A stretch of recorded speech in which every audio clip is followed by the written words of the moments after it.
para mí además satisfactorio saber que entre cardiólogos y otras especialidades, más allá que los genetistas, se está hablando directamente de pensar en la causa, porque vamos a ver un poco el desarrollo y la historia.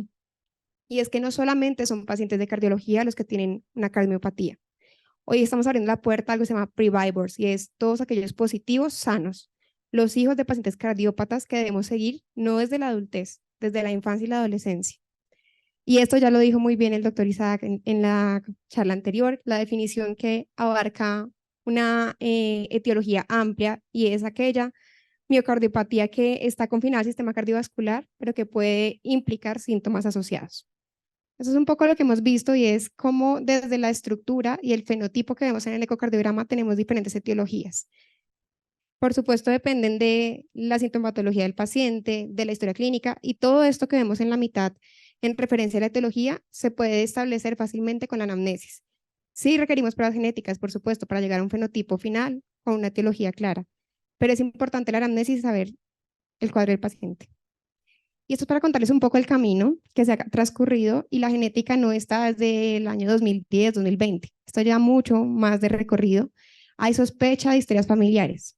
En 1949, hace ya más de 50 años, el doctor Evans describió por primera vez la cardiomegalia familiar. Y es allí cuando se pensaba que el familiograma o el pedigrí era importante, era una clave fundamental de los pacientes, porque nos permitía detectar tempranamente pacientes con cardiomiopatías.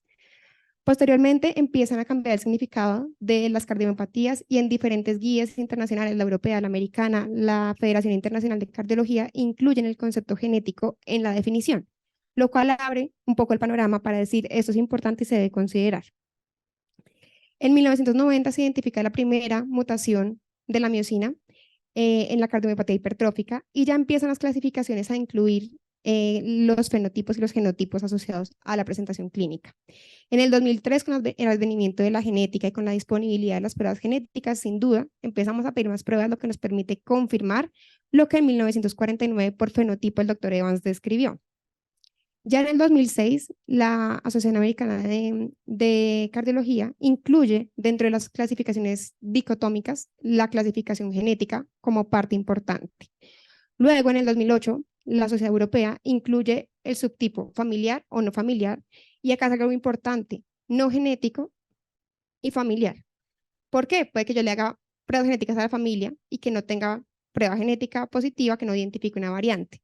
Pero si tengo toda una evidencia de que generación tras generación hay fenotipos similares, eso sigue siendo una cardiomiopatía familiar, que se debe reevaluar. La tecnología genética es un área en la que se avanza cada año y todos los días hay diferentes genes y por tanto se deben reevaluar periódicamente y no van a ser infinitamente negativos. Más recientemente, en el 2013, se incluye la nosología del sistema de fenotipo-genotipo, que para mi gusto y muy en dirección con lo que presentó el doctor Isaac, es el mejor abordaje del fenotipo a la etiología genética. Y esto nos permite, en la consulta inicial, si yo considero estos 5 puntos claves, saber cuál es la principal sospecha diagnóstica y qué genes pedir. ¿Esto hacia dónde va? Hacia la medicina de precisión, no solamente en cardiología, en todas las áreas, y es que si yo conozco cuál es la etiología, si yo conozco cuál es la causa, sé cómo tratarla.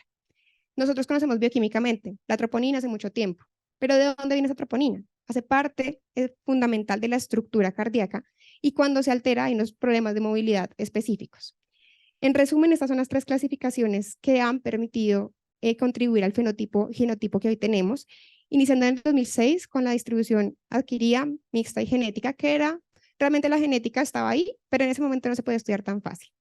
Posteriormente se incluyeron las familiares genéticas y las familiares no genéticas y esto abre la puerta a decir, el paciente aunque venga solo a consulta, debo preguntar en su familia qué historia similar hay.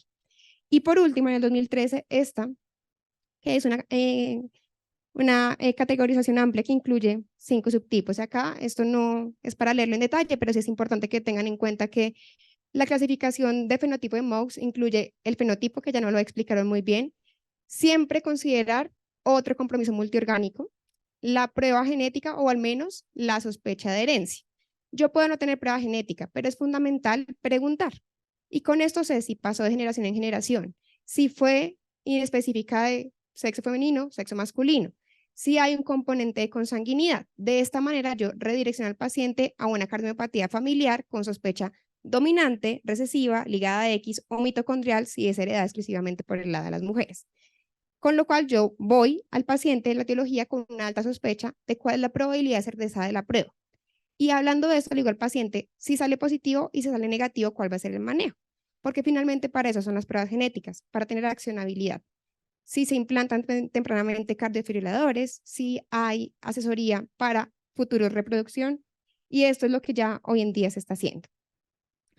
¿Qué es importante? Todo lo que sabemos en bioquímica, visualmente, en el ecocardiograma, pues ahora tenemos que definir y vamos del músculo, que es lo que vemos y conocemos, y ustedes mejor que yo conocen ampliamente corazón, fibras musculares, pero es qué vemos en las imágenes, si ve hipertrofia, si ve una dilatación y qué es fibra sospecho que se compromete. Esto porque ya vamos del músculo a la estructura cardíaca, y es decir, qué parte del sarcómero que me hace la contracción se dañó para generar este fenotipo. Sí, lo vemos como un poco de biología avanzada, pero realmente así es como la medicina debería pasar. Un poco en viceversa, como lo aprendemos, no de la enfermedad al tratamiento, sino un poco de la fisiopatología a saber la causa. Esto facilitaría implementar programas de detección pública. Hablando específicamente de la cardiomiopatía hipertrófica, que es una enfermedad altamente prevalente y es una enfermedad genética. ¿Por qué? Porque el compromiso muscular está dado por unas proteínas musculares. Si tenemos o no prueba genética, se definirá después, pero es una enfermedad con un componente genético, salvo en el 40% de los casos. Acá entrando dentro de las fibras, entonces vemos el sarcómero, que es por supuesto el principal implicado en las cardiomiopatías hipertróficas. La etiología está presente en el 60 a 70% de los pacientes con enfermedad familiar. Con lo cual, pregunta número 1, que no nos cuesta nada, historia familiar de cardiomiopatía o muerte súbita, que eso permite hacer el screening. Y en el 10 al 50% es una brecha muy amplia de pacientes sin antecedente. ¿Qué genes incluir y qué genes tienen evidencia? En los filamentos delgados y gruesos, las cadenas pesadas de miosina, los subtipos miosina B y miosina C, y en los que ven acá en negrilla son los que ya tienen evidencia y ya tienen guías referenciales de seguimiento. ¿Qué es importante? Que también se han incluido genes no sarcoméricos. ¿Por qué? Porque hay otras proteínas, como las proteínas del disco Z, del retículo sarcoplásmico, que producen cardiomiopatías, con lo cual estos genes están avanzando todo el tiempo. Y esto es algo de revisión y es allí porque, lo cual les digo, las pruebas genéticas puede que no sean siempre negativas y es porque vamos avanzando y se van incluyendo más genes. Respecto a la cardiomiopatía dilatada, en la cual hay una menor proporción de un componente genético, si bien es importante hacer la definición, porque si yo tengo más de 2 familiares con cardiomiopatía dilatada, ya este paciente entra en el subtipo del 2003 en el que es una familiar, en el cual así la prueba salga genéticamente negativa, tenemos que seguirlo reevaluando y entrar en un screening de prevención a los familiares, que es un paso importante más adelante, lo veremos. La cardiomiopatía dilatada, aunque es menor en prevalencia, es mucho más compleja en etiología. Si bien acá se incluyen genes, por supuesto, del sarcómero, también se incluyen otros genes nucleares, otros genes mitocondriales, y la etiología en esos pacientes es mayor en pacientes que no tienen historia familiar del 15 al 25%, y todas las miopatías esqueléticas frecuentemente están asociadas con miocardiopatía dilatada. Entonces, un paciente con distrofia muscular de Duchenne, con otras asociadas como las lamininas, podemos encontrarlos acá. Importante, fenocopias o mimetizadores y muy alineados con la charla previa, es decir, que esto que vemos que es muy claro y dicotómico en los algoritmos que sabemos genético, familiar, no familiar, la causa, es importante saber que hay otros que similan idéntico el fenotipo, por lo cual es importante llegar a la parte final del algoritmo y establecer la etiología. Son condiciones genéticamente importantes en las que cambia el curso si yo sé la etiología. Y además de que cambia el curso, es importante. Yo sé que son enfermedades raras, entonces cuando digo raras, todo el mundo dice, ah, no, eso no debe tener tratamiento para que lo diagnostico. Pero hoy en día, al menos en diferentes países, tenemos opciones disponibles para esas enfermedades huérfanas. Tenemos opción para distrofia muscular de Duchenne en diferentes alteraciones, tenemos opciones varias para amiloidosis y enfermedad de Fabry también múltiples opciones. Con lo cual, establecer el diagnóstico diferencial específico es fundamental para mejorar la sobrevida en ese paciente. Si se diagnostica tempranamente, no solamente podemos cambiar la morbimortalidad, porque esto no solamente tiene un fenotipo cardíaco, también tiene un fenotipo multisistémico, y sin duda alguna vamos a contribuir a mejorar en la familia.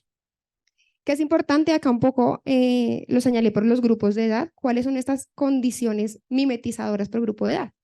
Entonces, particularmente en el adulto, están enfermedad de Fabry, enfermedad de Pósito, pero también enfermedades neuromusculares como la ataxia de Frederick, que hace una cardiopatía específica, y enfermedades infiltrativas. Importante, examen físico. Y hasta aquí no hemos hablado de qué panel pedir. Examen físico, preguntarle historia familiar, y cómo ha ocurrido la evolución de los síntomas, porque si esto se asocia a un compromiso neurológico, yo ya sé y voy pensando que la etiología puede ser mitocondrial.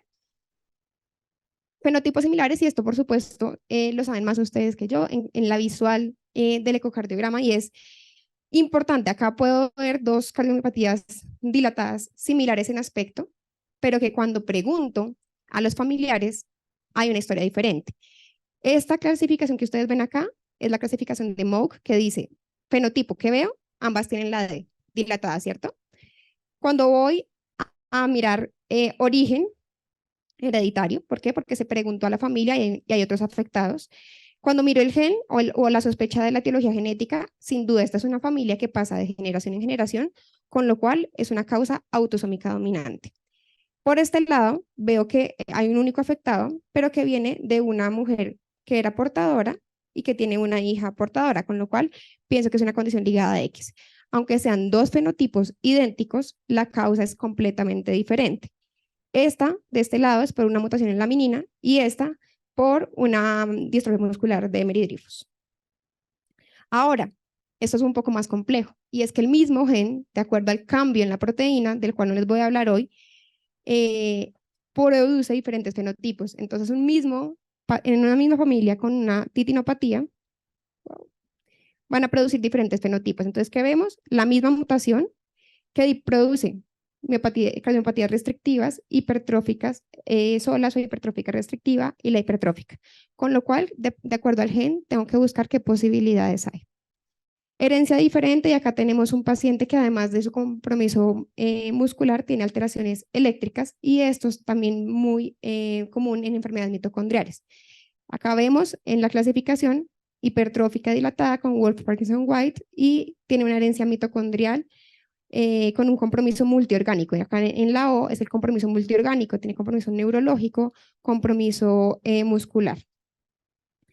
Y otras enfermedades que pueden dar un compromiso similar, pero que son enfermedades de depósito, que son enfermedades de almacenamiento, o incluso variantes como la miosina 7 que pueden producir un fenotipo similar, el cual visualmente son similares, pero si yo sé la etiología, puedo definirles el manejo y la asesoría genética. Entonces, también eso define las imágenes y la prueba bioquímica que tenga que implementar. Parte de eso es decirles esto, el fenotipo puede ser tan variable de acuerdo al momento en que yo lo vea. Es decir, en un paciente con amiloidosis, el fenotipo es uno tempranamente y otro cuando ha progresado la acumulación o el almacenamiento. En enfermedad de Fabry igual, entonces puedo tener fenotipos que pasan del hipertrófico al restrictivo de acuerdo al momento de la enfermedad. ¿Qué es importante? Todo paciente con miocardiopatía hipertrófica debería tener una prueba genética, y en la que se incluyan genes sarcoméricos, porque son los que tienen evidencia. Además, están incluidos en las guías internacionales con un manejo y con prevención. Si no se identifica una mutación, buscar otras condiciones asociadas que pueden no haber aparecido o que no hayamos sospechado inicialmente. Y también buscar por la prevalencia mutaciones en el gen TTR. ¿Qué es importante? Definir la causa genética, y como vieron, es la parte final de lo que nos propone la Federación Internacional de Cardiología. Proporciona certeza diagnóstica. ¿Cuántos pacientes tenemos con cardiomiopatía dilatada, de etiología incierta, idiopática, hipertrófica igual? Eliminar ambigüedades, y es porque tenemos sesgos de asignación de etiología. Si viene del norte de Santander, si viene de ciertas zonas, posiblemente puede ser esto. Y esto hace que no se pregunte en los familiares. Entonces, toda la familia dilatada de Santander es Chagas, y no hacemos prueba genética y tienen una muerte súbita o tienen muerte más temprana.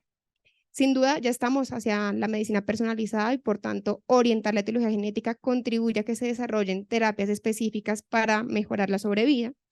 y puede influir sobre todo en la detección clínica y en la toma de decisiones familiares. Y con toma de decisiones familiares es cuando empiezo el screening, si puedo hacer una selección de embriones, que es hoy algo posible y por tanto es algo que se le debe decir a los pacientes.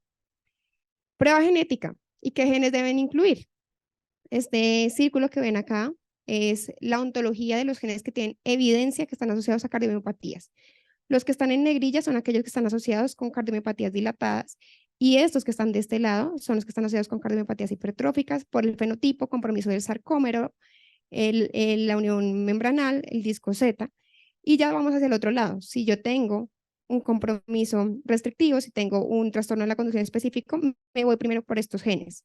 Es decir, hay genes en común, hay genes específicos y este diagrama ontológico va a cambiar en la medida en que yo tenga evidencia. Hay algunos apoyos farmacéuticos que nos permiten acceder a esto cuando los pacientes no tienen acceso por su asegurador y pues es parte de lo que podemos aprovechar.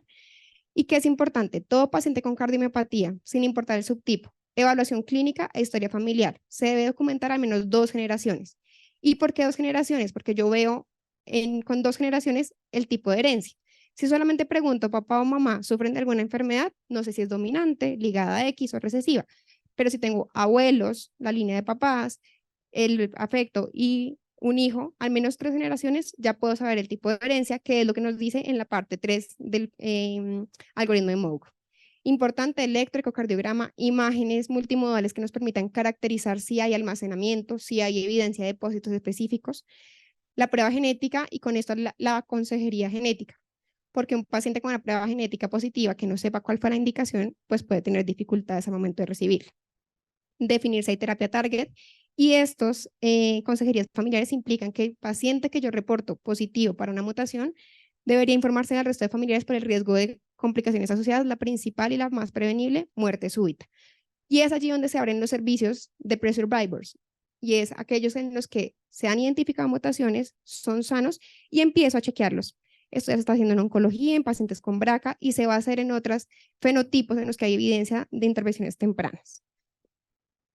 Que es importante, todos los algoritmos internacionales hoy incluyen como parte del abordaje de las hipertrofias la prueba genética, siempre asociada a una consejería genética y de acuerdo al fenotipo, también considerar otras condiciones que pueden ser fenotipos mimetizadores o likes, como las enfermedades metabólicas, enfermedades mitocondriales, entre otras. Y acá es algo muy importante, cómo empezamos a hacer el screening familiar, y es este paciente hijo de un afectado que puede ser positivo para una mutación. Importante, siempre un estudio basal, electrocardiograma, y de acuerdo al fenotipo, debo iniciar en la infancia o en la adolescencia, evaluar riesgo de muerte súbita y evaluar a los adolescentes cada año y luego cada 5 años de acuerdo a la sintomatología. En cardiomiopatías dilatadas, iniciar en la adolescencia o en la infancia cada 1 a 2 años y hacer la cascada de screening, es decir, yo identifico un afecto en el que le hago un panel amplio con este diagrama que vimos de ontología y luego cuando detecto la mutación hago la cascada de screening solamente de la mutación encontrada. Esto es mucho más rápido, más económico y más fácil y permite definir rápidamente positivo o negativo para implementar o no el screening. En resumen, MOX nos facilitó la vida, no solamente a ustedes como cardiólogos, sino también a la medicina en atención primaria y a los genetistas, por supuesto, porque es así como deberíamos ver al paciente y cómo se debería remitir. Fenotipo. Órgano comprometido, eso implica que yo pregunté, busqué, hice imágenes. Tipo de herencia, porque también le hice unas preguntas para definir una sospecha.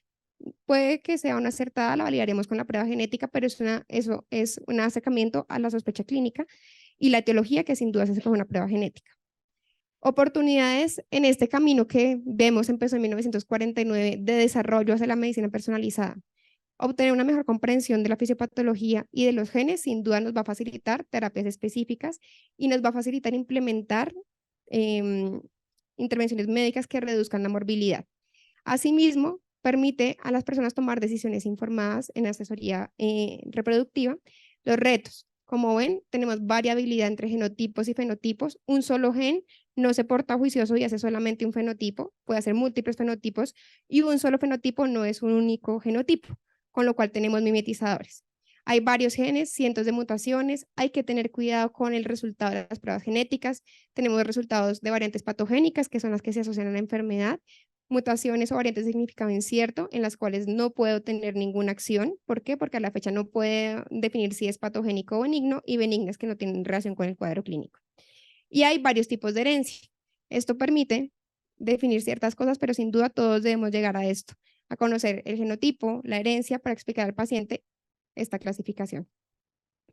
La arquitectura genética de las micardiopatías aún está siendo mapeada, y esto porque estamos estudiando más los genes, porque hacemos mejores biopsias, y sería prematuro descartar la naturaleza genética de una cardiomiopatía en pruebas negativas, con lo cual hay que seguir viendo a esos pacientes por el riesgo de comorbilidades y de recurrencia en la familia. El músculo cardíaco sin duda es uno de estos órganos que tiene mucho por enseñarnos, y el sarcómero, ni se diga, es una parte esencial del corazón que tiene mucho por enseñarnos. Muchas gracias.